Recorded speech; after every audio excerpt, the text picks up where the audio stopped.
الحمد لله وكفى وسلام على عباده الذين اصطفى أما بعد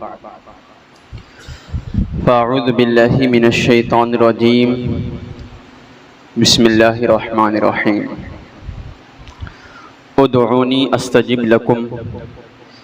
ان الذين يستكبرون عن عبادتي سيدخلون جهنم داخرين صدق الله العظيم.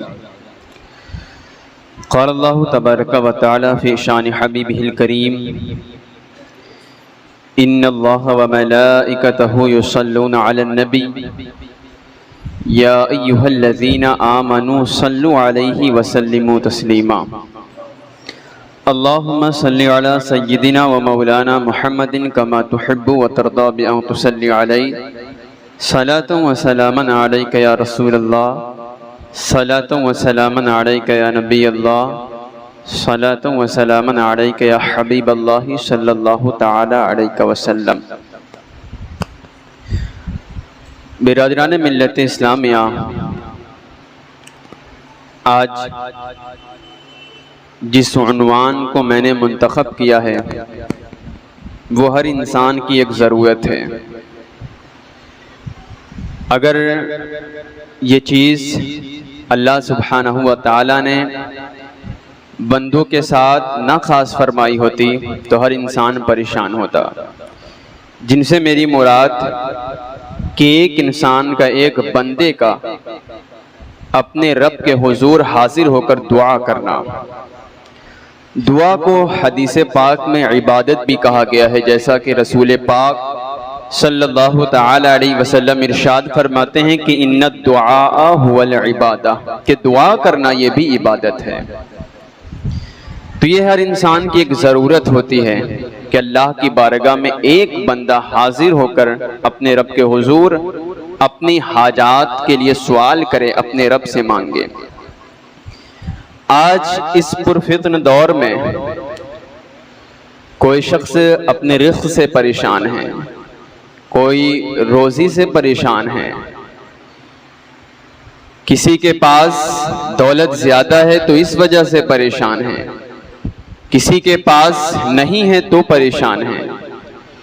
کوئی صاحب اولاد ہو کر بھی پریشان ہے، کوئی بے اولاد ہو کر بھی پریشان ہے. یعنی ہر انسان کے ساتھ کچھ نہ کچھ مصیبتیں، کچھ نہ کچھ پریشانیاں،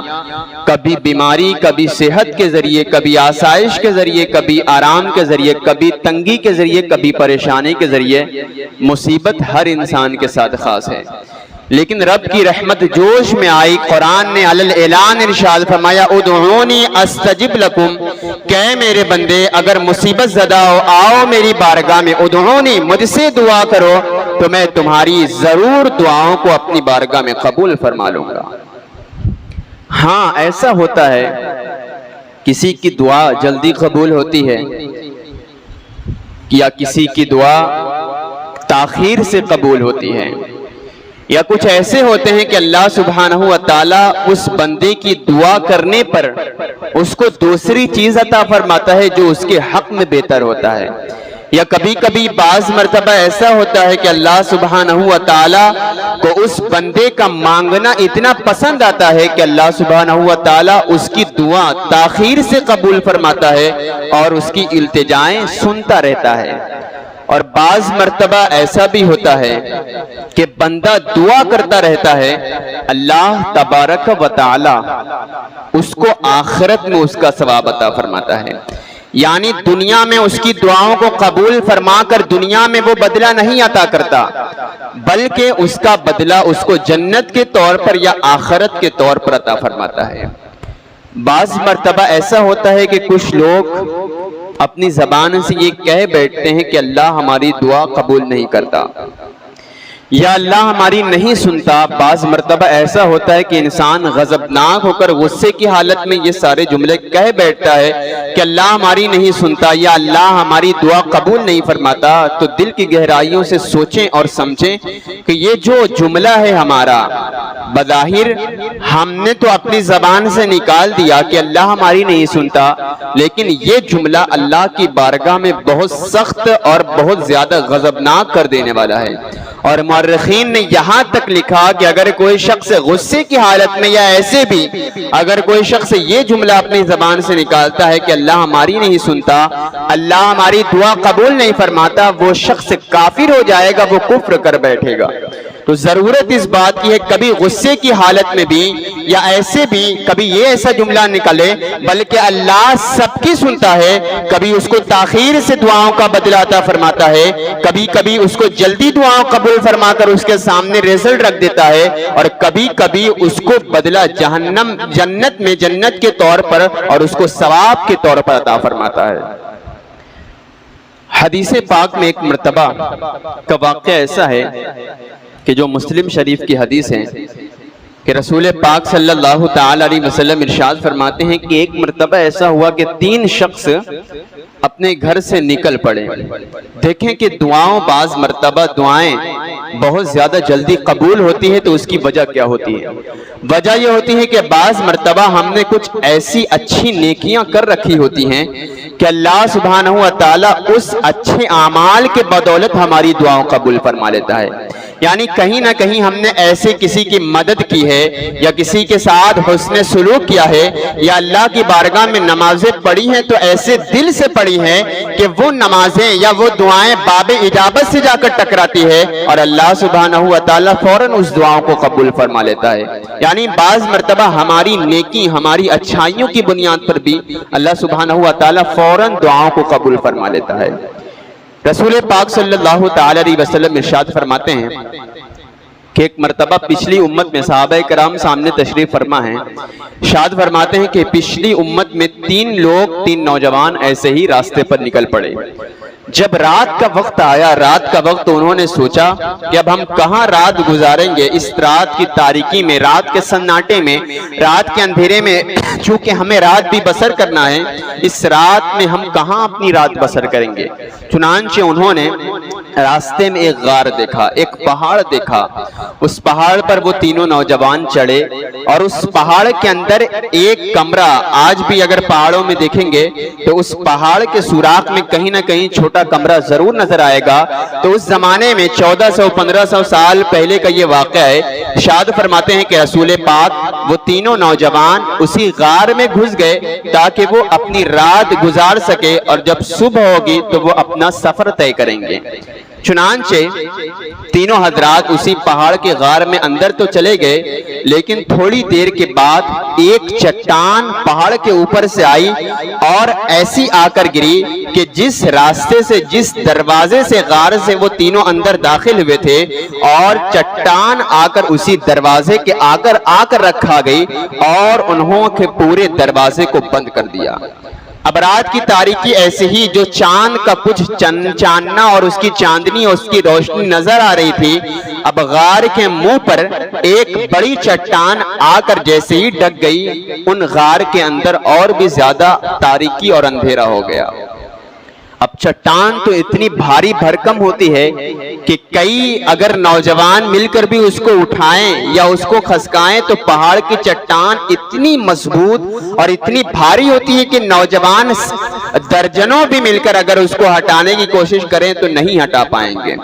ان 3 نوجوان نے بہت کوشش کی کہ یہ غار کا دروازہ جو چٹان کے ذریعے بند ہو گیا ہے ہٹ جائے، لیکن بے شمار کوشش کی بنیاد پر بھی وہ ناکام رہے اور وہ اسی طرح اندھیرے میں تینوں اسی غار کے اندر موجود رہے۔ اب کون سا راستہ ایسا اختیار کیا جائے کہ جس کی بنیاد پر وہ غار سے باہر نکل سکے اور وہ تینوں اپنا راستہ طے کر سکے؟ تو رسول پاک صلی اللہ تعالی علیہ وسلم نے ارشاد فرمایا کہ ان 3 نوجوان میں سے ایک نوجوان نے کہا، ہم ایسا کرتے ہیں اگر ہم نے اپنی پوری زندگی میں کوئی اچھا کام کیا ہے، کوئی اچھا عمل، کوئی اللہ کی بارگاہ میں قابل قبول عمل کیا ہے، تو ہم اس عمل کا وسیلہ اللہ کی بارگاہ میں بنا کر پیش کرتے ہیں۔ اللہ سبحانہ و تعالیٰ اس وسیلے کی برکت سے ہو سکتا ہے کہ یہ چٹان کا دروازہ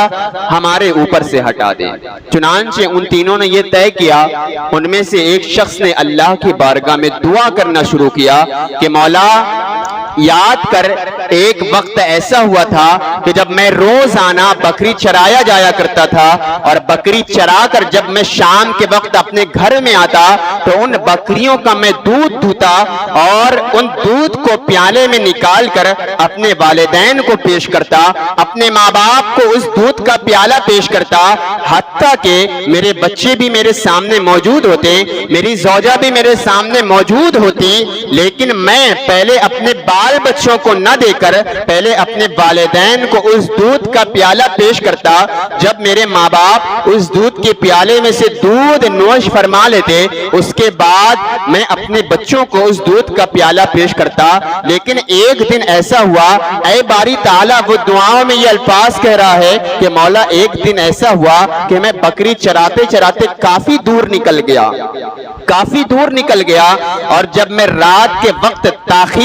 بہت تاخیر سے آیا تو میرے والدین میرے ماں باپ سو چکے تھے۔ میں نے سوچا کہ آج میرے والدین بغیر دودھ پیے ہوئے، بغیر دودھ نوش کیے ہوئے آج سو گئے ہیں، تو میں نے ان کو جگایا نہیں بلکہ بکری کا دودھ دویا اور وہی پیالہ لے کر میں اپنے والدین کے پاس کھڑا رہا اور میں نے اتنی جرت اور اتنی ہمت نہ کی کہ میں ان کو جگا کر دودھ کا پیالہ پیش کروں۔ آگے وہ نوجوان کہتا ہے کہ اے باری تعالیٰ میرے چھوٹے چھوٹے بچے جو میرے پاؤں پر بلک رہے تھے بھوکے اور پیاسے کہ مجھے وہ دودھ کا پیالہ پیش کریں، لیکن میں تیری رضا کے لیے وہ دودھ کا پیالہ اپنے ہاتھ میں لے کر رات بھر کھڑا رہا۔ جب فجر کا وقت ہوا تو میرے والدین اٹھے اور میں نے وہ دودھ کا پیالہ پیش کیا۔ اے باری تعالیٰ اگر یہ میرے والدین کی نیکی اگر آج تیری بارگاہ میں قابل قبول اور مقبول ہوئی ہے تو یہ چٹان کا دروازہ کھول دے۔ اگر اس عمل کو تو نے قبول کیا ہے، واقعی اگر تیری رضا کے لیے میں نے یہ عمل کیا ہے تو اس چٹان کو میرے دروازے سے کھول دے جس پر ہم قادر نہیں ہیں۔ اللہ سبحانہ و تعالیٰ نے اس بندے کی اس نیکی کو اپنی بارگاہ میں قبول فرمائی تھی۔ چٹان کا دروازہ تھوڑا کھسکا اور اس کے اندر سے ایک روشنی آنے لگی، لیکن ابھی اتنا دروازہ نہیں ہٹا تھا کہ وہ نوجوان تینوں اس چٹان کے دروازے سے باہر جا سکیں۔ تبھی دوسرے شخص نے دعا کرنا شروع کیا۔ ایک بات میں یہاں رک کر عرض کرنا چاہوں گا، والدین کا مقام اسلام میں کیا ہے؟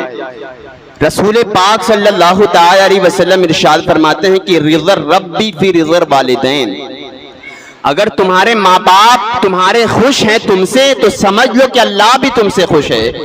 وَخَسَتُوا فِي سَخَطِهِمَا، اور اگر والدین تمہارے ماں باپ تم سے ناراض ہیں تو یہ سمجھ لینا کہ تمہارا رب بھی تم سے ناراض ہے۔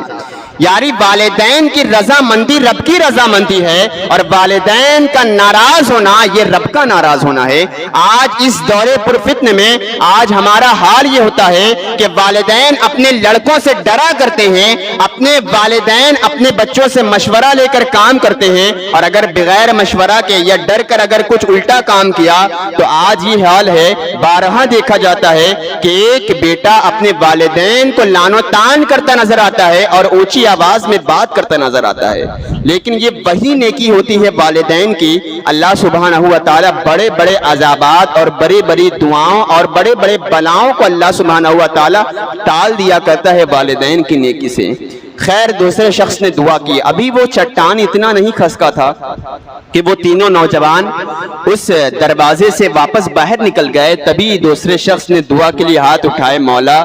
ایک مرتبہ کا واقعہ ایسا ہوا تھا، میری نیکی تو تیری بارگاہ میں کوئی ایسی قابل قبول ہے یا نہیں مجھے نہیں پتا، لیکن ایک مرتبہ ایسا ہوا کہ میں اپنی چچا زاد بہن سے میں بے پناہ محبت کرتا تھا، لیکن ابھی میں نے اس سے نکاح نہیں کیا تھا، لیکن میں نے اس سے بار بار اصرار کیا کہ میں تیرے ساتھ زنا کرنا چاہتا ہوں، لیکن میری چچا زاد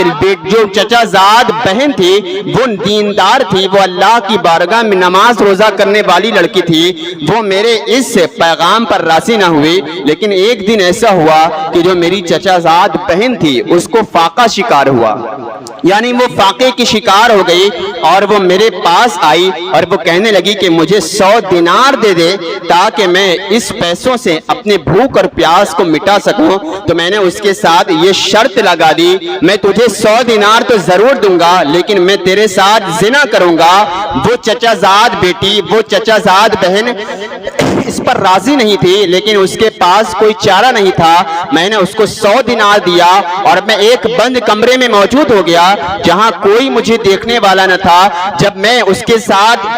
زنا کرنے جانے لگا تو اس لڑکی اور اس میری چچا زاد بہن نے کہا، اللہ سے ڈر، یقیناً اس گھر میں تو کوئی دیکھنے والا نہیں لیکن وہ پروردگار تو دیکھ رہا ہے۔ اتنا کہنا تھا کہ میرے دل میں اپنے رب کا خوف پیدا ہوا۔ میں نے وہ 100 دینار اس کو اسی طرح دے دیا اور میں نے اس کے ساتھ زنا نہیں کیا اور میں واپس چلا آیا۔ اے باری تعالیٰ، اگر واقعی یہ نیکی تیری بارگاہ میں قابل قبول ہوئی ہے، اگر وہ عمل میں نے تیری رضا کے لیے کیا ہے تو آج یہ چٹان کا دروازہ مولا ہمارے اوپر سے ہٹا دے، کھول دے۔ اتنا دیکھنا تھا کہ وہ چٹان کا دروازہ تھوڑا اور کھسکا اور اس میں سے روشنی چاند کی اور زیادہ اضافہ ہوا، لیکن ابھی اتنا زیادہ نہیں ہوا تھا کہ اس میں سے وہ نوجوان تینوں باہر نکل سکے۔ تبھی تیسرے شخص نے دعا کے لیے ہاتھ اٹھائی اور کہا، اے باری تعالیٰ،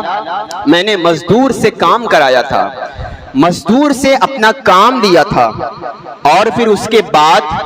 سارے مزدوروں کی مزدوری میں نے دے دی تھی، لیکن ایک مزدور کی مزدور اس میں باقی رہ گئی تھی، یعنی ایک مزدور کی مزدوری باقی تھی اور اس نے نہیں مجھ سے لیا تھا، تو اس ایک مزدور کی جو رقم تھی میں نے اپنے پاس رکھی اور اس ایک مزدور کی رقم سے میں نے کام کرنا شروع کیا اور اس میں اتنا اضافہ ہوا کہ اس ایک مزدور کی مزدوری سے میرے پاس درجنوں اونٹ ہو گئے اور درجنوں بکری ہو گئی۔ کئی سالوں کے بعد وہ مزدور میرے پاس آیا اور وہ مجھ سے مزدوری طلب کرنے لگا کہ میری ایک بار کی مزدوری باقی ہے تو میری مزدوری واپس کر دے۔ میں نے اس سے کہا، میں نے واقعی تیری ایک مزدوری روک رکھی تھی، تو ایک مزدوری کا پیسہ میں نے اپنے کام میں کاروبار میں لگایا، تو آج اس کی برکت یہ ہے کہ درجنوں یہ اونٹ ہے اور درجنوں یہ بکری ہے۔ اب تو اس میں سے جتنا چاہتا ہے مزدوری میں سے اگر لے جانا چاہتا ہے تو لے جا، اور اگر تو سارا لے جانا چاہتا ہے تو سارا لے جا۔ اس مزدور آیا اور اس نے سینکڑوں جو اونٹ اس کے تھے، درجنوں جو اونٹ تھے اور درجنوں بکری تھی، وہ سارے کے اونٹ کا اونٹ اور ساری بکری اس نے اپنی مزدوری کے طور پر لے لی۔ اب اس کے پاس ایک اونٹ بھی ایک بکری بھی نہ بچی۔ اے باری تعالیٰ، حالانکہ اس کی مزدوری تو ایک مقید تھی، ایک قید کے برابر تھی، میں چاہتا کہ اس بکریوں میں سے، ان اونٹ میں سے ایک اونٹ کو اس کے ہبہ کرتا، ایک اونٹ کو بیچ کر اس کی مزدوری دے سکتا تھا، لیکن میں نے تیری رضا کے لیے اس کو سارا اونٹ اور ساری بکری دے دی۔ اس کی وجہ یہ تھی کہ میں نے اس کی مزدوری تمام میں لگایا تھا، اب وہ سارا لے گیا، میرے پاس ایک اونٹ ایک بکری بھی نہ بچی۔ مولا، اگر یہ عمل میرا قابل قبول ہے تو اس چٹان کو میرے پاس سے ہٹا دے۔ دیکھنا کیا تھا، وہ چٹان ہٹی اور اتنا دروازہ کھلا کہ وہ تینوں نوجوان باہر آ گئے اور انہوں نے اس طرح سفر طے کیا۔ تو بعض مرتبہ ایسا ہوتا ہے کہ جو ہمارا اچھا عمل ہوتا ہے اس اعمال صالحہ کے ذریعے، اچھے اعمال کے ذریعے اللہ کی بارگاہ میں اس کا وسیلہ بنا کر پیش کرتے ہیں تو اللہ سبحانہ و تعالی جلدی ہماری دعاؤں کو قبول فرما لیتا ہے۔ پہلے بات میں کیا تھی؟ پہلے نوجوان کی دعا میں کیا تھی؟ پہلے نوجوان کی دعا میں تھی والدین کی نیکی۔ آج جو جس میں ہم بے پناہ پیچھے ہیں، والدین کی فرما برداری بہت بڑی عبادت ہے، تو ضرورت اس بات کی والدین کی فرما برداری اور اس کی نافرمانی میں ہم نہ زندگی گزارے بلکہ والدین کی فرما برداری میں زندگی گزارے۔ اور دوسرے نوجوان کی دعا کیا تھی کہ میں زنا سے بچا تھا، مولا اگر تیری یہ نیکی، میری یہ نیکی تیری بارگاہ میں قبول ہے تو ہٹا دے۔ اللہ نے فوراً دعا قبول فرمائی۔ آج دیکھیں اس دور پرفتن میں آج تو والدین زیادہ تر ہوتا ہے کہ اپنے بچوں کی جلدی شادی نہیں کرتے، یا اگر بڑے کوئی نوجوان ہو جاتا ہے تو وہ سوچتا ہے کہ میں ابھی میری عمر ہی کیا ہے، ابھی نکاح کی عمر ہی کیا ہے، اور اس طرح ہوتا کیا ہے کہ والدین اور اس کے بچے غلط راستہ اختیار کرتے ہیں، اور اس طرح کے زنا کے مناظر اور بارہا آپ کے آنکھوں کے سامنے یہ رزلٹ تیار ہے